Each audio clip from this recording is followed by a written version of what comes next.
Today I'll teach you what is Web API and how to use it in ASP.NET MVC.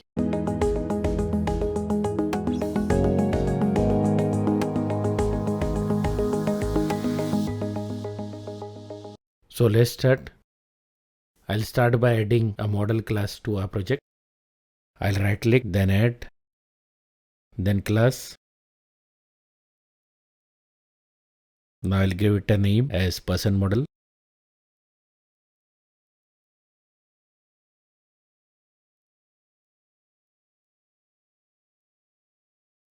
Now I'll be adding some properties to the class.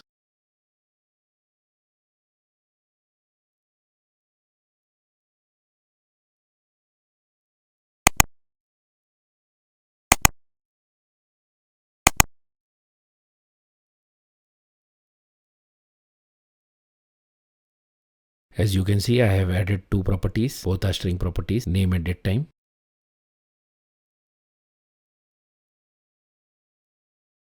Now I'll be adding a controller to the project. This is a Web API controller. I'm selecting the empty option. I'll give it a suitable name. Before proceeding with any code, we'll have to do some settings in the global.AJAX file for the Web API controller.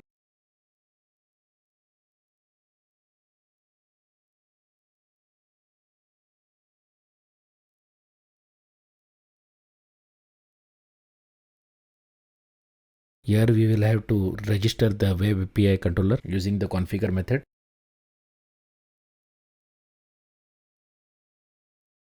Now let's move back to the Web API controller.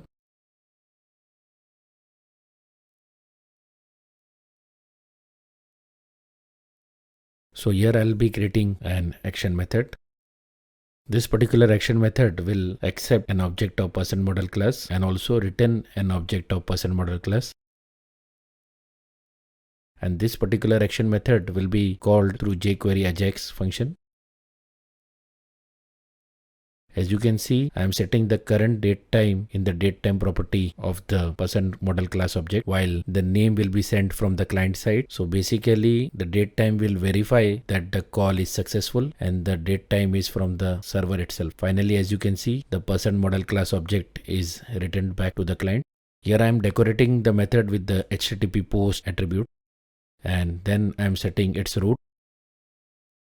This particular root will be used to call this particular method through jQuery AJAX call. The root will be set in the URL property of the jQuery AJAX function. With this, we have completed the Web API part. Now I'll be adding a simple controller to the project. I'll be adding an empty controller. I'll name it as home controller. There is no requirement of any code in this particular controller, so I'll directly add a view to it, and inside the view we'll do the jQuery part. As you can see, I am adding an empty view.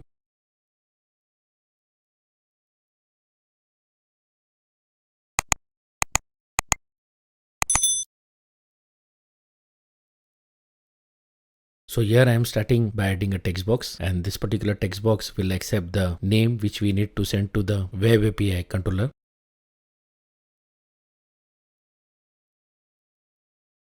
The next thing, I am adding a button, and this particular button will be used to execute the jQuery AJAX function.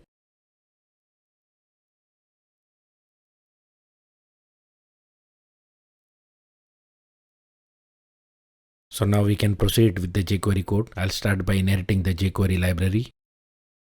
After that, I'm adding script tag, and inside which will write the jQuery code, or in other words, the JavaScript code. Inside the script tags, I'll start by adding a jQuery document ready function.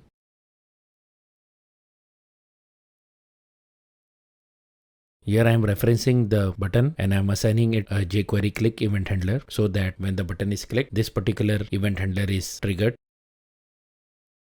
So here, very first thing, I am creating a JSON object, and inside this particular JSON object, I'll be storing the value which is entered by the user in the name text box.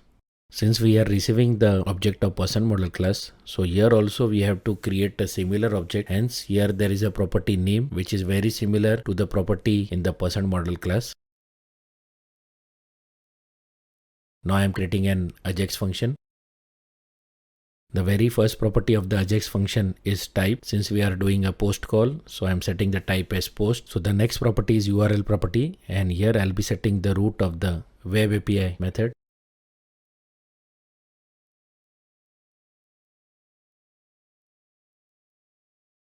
The third property is data. Here I'll be passing the person object, and after that the jQuery AJAX function is as standard what we use. Hence I'll not go into the explanation part. If you need to know the details of how a jQuery AJAX call is made in MVC, please refer to the video on the right hand side.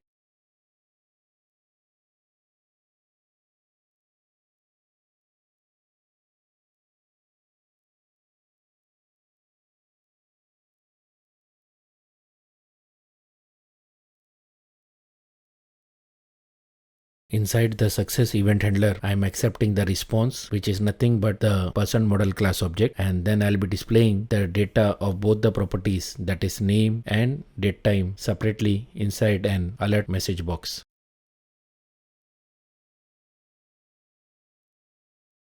Then comes the failure and error event handlers of the jQuery AJAX function. So I'll just move fast forward in it.